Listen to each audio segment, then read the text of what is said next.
할렐루야. 오늘도 말씀으로 하루 시작하신 주님의 교회 성도님들 사랑하고 축복합니다. 말씀으로 생명의 삶을 사시는 하루가 되시기를 간절히 바랍니다. 오늘 우리에게 주시는 말씀은 출애굽기 5장 1절에서 9절까지 말씀입니다. 출애굽기 5장 1절에서 9절까지 말씀입니다.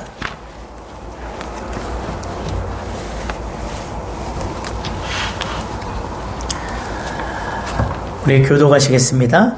그 후에 모세와 아론이 바로에게 가서 이르되 이스라엘의 하나님 여호와께서 이렇게 말씀하시기를 내 백성을 보내라. 그러면 그들이 광야에서 내 앞에 절기를 지킬 것이니라 하셨나이다. 바로가 이르되 여호와가 누구이기에 내가 그의 목소리를 듣고 이스라엘을 보내겠느냐. 나는 여호와를 알지 못하니 이스라엘을 보내지 아니하리라. 그들이 이르되 히브리인의 하나님이 우리에게 나타나셨은즉 우리가 광야로 4일길쯤 가서 우리 하나님 여호와께 제사를 드리려 하오니 가도록 허락하소서. 여호와께서 전염병이나 칼로 우리를 치실까 두려워하나이다.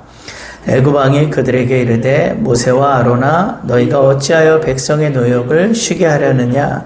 가서 너희의 노역이나 하라.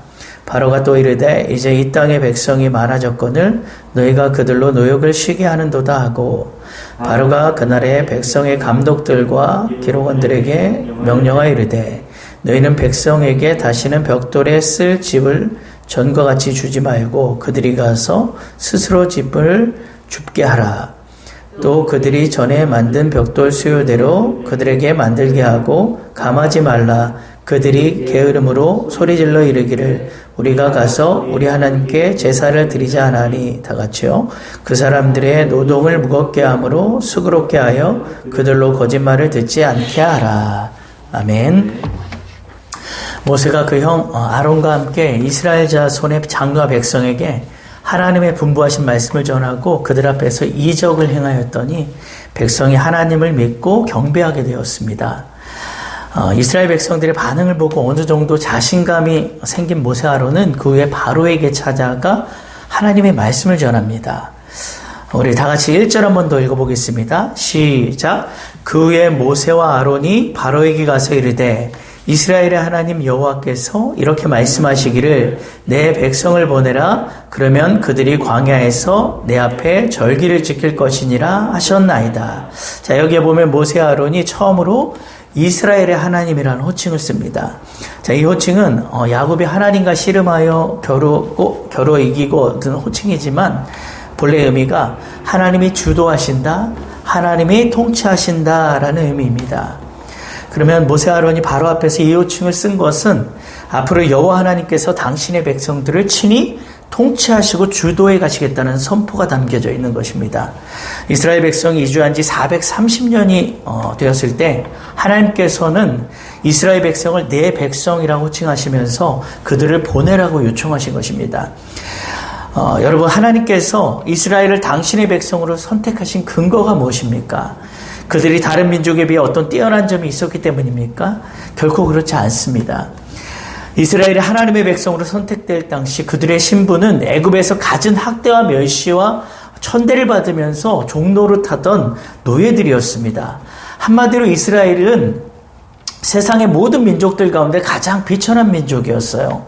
그러한 이스라엘을 선택하시고 내 백성이라고 불러주신 것입니다. 하나님의 크신 자비와 은혜가 아닐 수 없죠.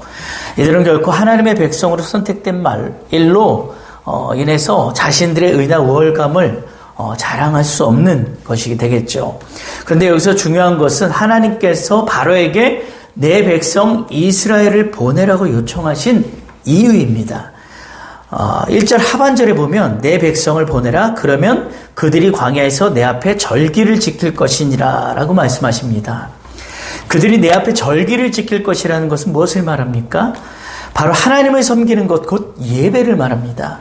이스라엘 백성이 애굽 왕 바로의 학대와 압제로 인해 신음하면서 잃어버린 것이 무엇입니까? 바로 예배와 자유입니다. 자, 그래서 하나님께서는 그들에게 예배를 회복시키기 위해 애굽에서 이끌어내기로 결정하신 것이죠.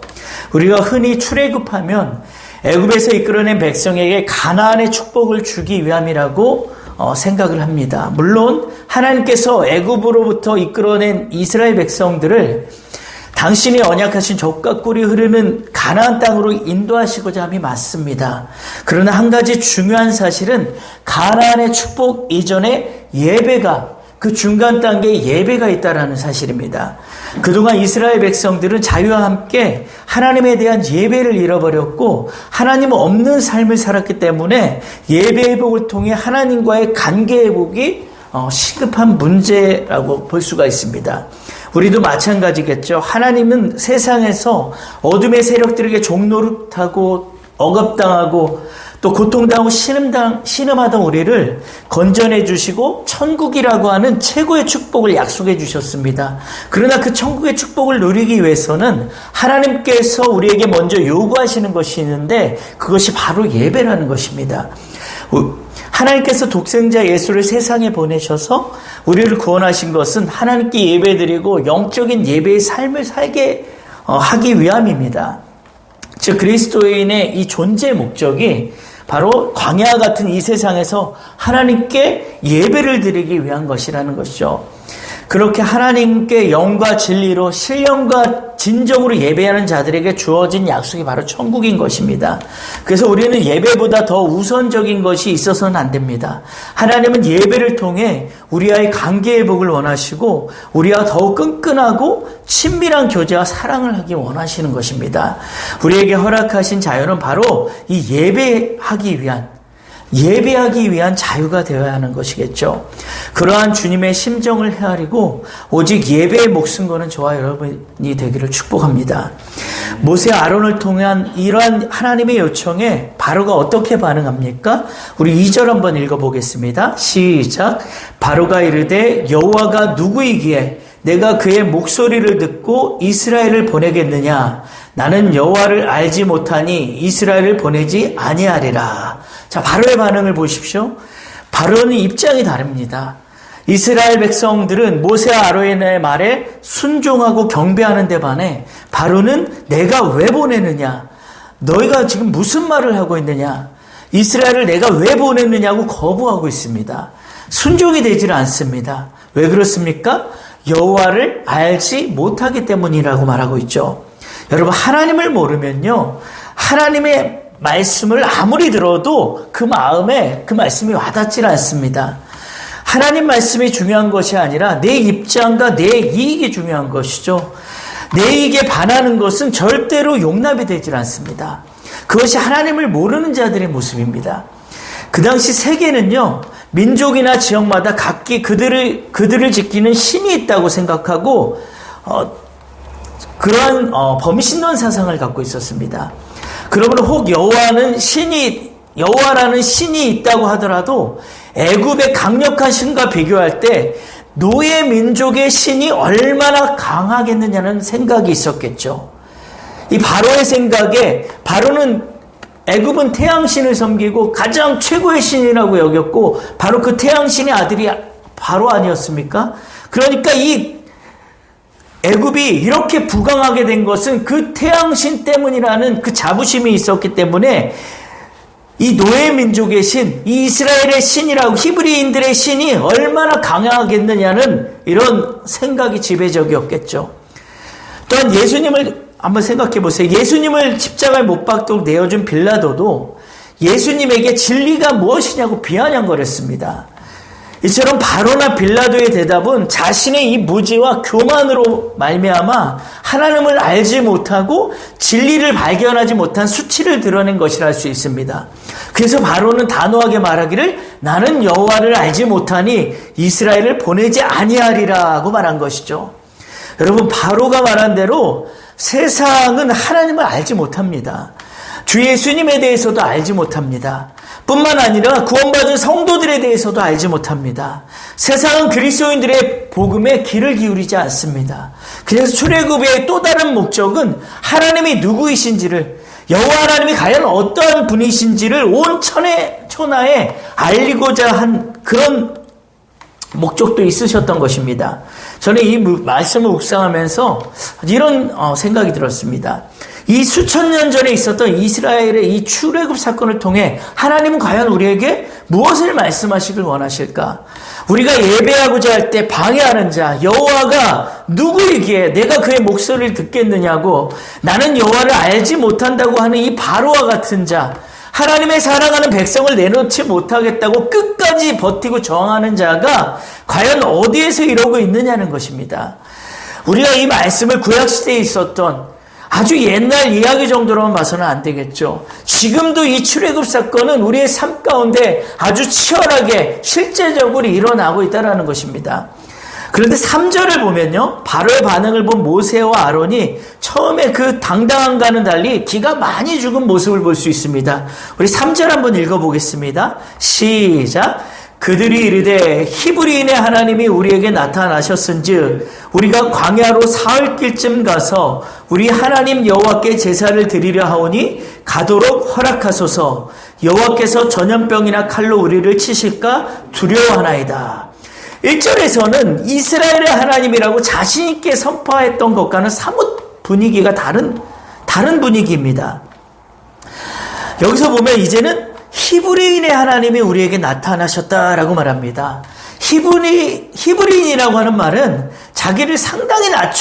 이들이 자기를 상당히 낮춰 부르는 말이에요. 그냥 흩어져서 돌아다니는 이 나그네들을 말하는 것입니다. 원문에서 보면 이 말은 청유형으로 쓰인 것을 볼 수가 있는데, 한마디로 불쌍한 우리들을 내보내달라고 이렇게 호소하고 있는 거예요. 우리가 이러는 것은 히브리인의 하나님이 나타나셨기 때문입니다. 우리를 제발 좀 내보내 주셔서 광야로 사흘길쯤 가서 우리 하나님 여호와께 제사하게 해주세요라고 허락해달라고 하는 그런 청유형의 지금 그런 말이라고 할 수가 있는 것이에요. 한마디로 우리가 예배하겠다고 하는 것이에요. 그런데 예배하게 놔달라고 하는 이 모세와 아론의 말에 바로가 어떻게 대답합니까? 4절 5절 한번 또 읽어보겠습니다. 시작. 애굽 왕이 그들에게 이르되 모세와 아론아 너희가 어찌하여 백성의 노역을 쉬게 하려느냐? 가서 너희의 노역이나 하라. 바로가 또 이르되 이제 이 땅에 백성이 많아졌거늘 너희가 그들로 노역을 쉬게 하는도다 하고, 즉 바로는 예배하겠다는 말을 노역을 쉰다는 말로 이렇게 듣고 있습니다. 왜 너희가 노역을 쉬려고 하는데? 왜 너희 일을 쉬려고 하는데? 가서 너희 노역이나 하라. 이게 바로 하나님을 모르는 자들, 바로 세상의 말이라고 할 수 있습니다. 우리는 제사해야 합니다. 우리는 예배해야 합니다. 우리는 수요일도 금요일도 주일에도 새벽에도 우리는 매일매일 하나님께 예배하는 삶을 살아야 합니다 라고 우리는 말하고 있는데, 세상은 예배는 무슨 예배냐, 너희 할 일이나 열심히 하라고 이렇게 말하고 있는 것입니다. 그리고 바로가 그날에 백성의 감독들과 기록원들에게 이렇게 명령합니다. 7절 7절에 9절까지 읽어보겠습니다. 너희는 백성에게 다시는 벽돌에 쓸 집을 전과 같이 주지 말고 그들이 가서 너희 스스로 집을 주게 하라. 또 그들이 전에 만든 벽돌 수요대로 그들에게 만들게 하고 감하지 말라. 그들이 게으름으로 소리질러 이르기를 우리가 가서 하나님께 제사를 드리자 하나니 그 사람들의 노동을 무덕 수고롭게 하여 그들로 거짓말을 듣지 않게 하라. 바로가 어떻게 합니까? 이스라엘이 예배를 드리겠다고 하니까 노력을 더 늘려버립니다.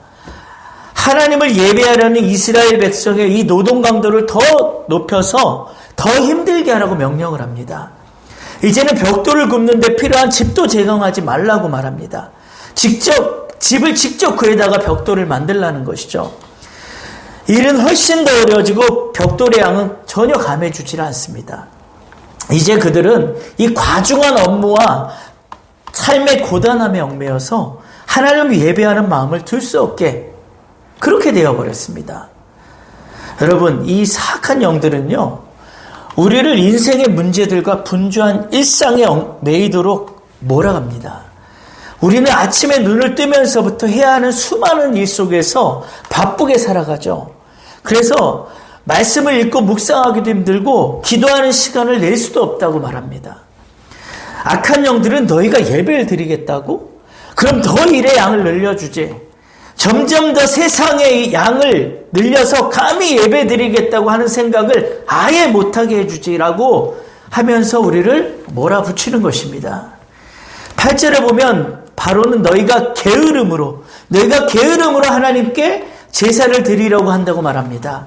그리고 9절에 보면 그 사람들의 노동을 무겁게 함으로 그들로 거짓말을 듣지 않게 하라고 말합니다. 여러분, 악한 영들은요, 하나님을 믿겠다, 예배하겠다고 하는 것은 다 게으른 소리라고 말합니다. 예배하겠다고 하는 말은 거짓말이니 듣지 말라고 말합니다. 지금 이 시국에 무슨 예배냐? 어떻게든 먹고 살 궁리를 해야지. 더 열심히 일해야지. 이 어려운 시기에 무슨 예배를 드리냐고 몰아갑니다. 여러분, 속지 마시기 바랍니다. 우리가 계속해서 분주한 삶에 끌려다닌다면 우리의 영혼 상태가 어떻게 되겠습니까? 예배에 아예 관심이 없어지고 영혼은 쇠약해지고 말라가게 될 것입니다. 악한 영들은 하나님의 백성이 하나님의 뜻에서 이탈하고 날마다 하나님의 음성과 상관없이 무관하게 그렇게 살아가게 만드는 것입니다. 여러분, 우리는 날마다 하나님의 음성과 바로의 음성을 듣는 그 경계선상에 있음을 기억하시기 바랍니다. 하나님의 포커스는 예배에 있는데 세상은 우리를 분주한 일상에 포커스를 맞추게 합니다. 하나님은 날마다 우리를 예배의 자리로 초청하시는데 우리는 그저 삶에만 얽매여서 예배에 나올 수 없는 여러 이유들, 수많은 그 이유들을 열거하면서 그렇게 살아가고 맙니다. 우리에게 부여하신 이 출애굽의 자유가 정말 하나님을 참되게 예배하는 데 사용되기보다는 내 삶의 목적과 이익을 위해서 사용되는 그런 안타까운 현실입니다. 이 코로나 시대에 살아가면서 우리는 무엇보다도 예배의 소중함을 알아야 되지 않겠습니까? 하나님께 나와서 예배하고 찬양하고 기도하고 주님을 만나는 것이 얼마나 소중하고 축복된 일이었는지를 우리가 깨닫지 않았습니까? 어쩌면 하나님께서는 이렇게 장기화가 되고 있는 이 코로나를 통해서 우리 한 사람 한 사람이 하나님께 진정으로 예배하고 주님을 사랑하게 되기를 그토록 바라고 있는지도 모릅니다. 오늘 하루도 영적으로 내 자신을 성찰해 보면서 내 속에 예배를 방해하는 자의 음성을 과감히 차단하시고 하나님이 주신 이 자유로 정말 마음껏 하나님을 예배하는 삶을 사시길 예수님의 이름으로 축원합니다. 하나님 감사합니다. 이 출애굽의 사건이 구약시대의 먼 옛날의 이야기가 아니라 지금 우리 가운데 치열하게 실제적으로 일어나고 있는 일임을 우리가 한순간도 잊지 않게 하여 주시옵소서. 하나님께서 우리에게 허락하신 그 놀라운 축복을 받기 위해서는 그 약속을 우리가 기억하지만 그 전에 우리가 하나님을 예배해야 됨을, 우리의 삶 가운데 항상 하나님을 예배해야 된다는 이 사실을, 하나님께서 우리를 예배의 자리로 오늘도 초청하고 계신다는 이 사실을 우리가 잊지 않게 하여 주시옵소서. 우리가 때로는 삶에 치여서, 일에 치여서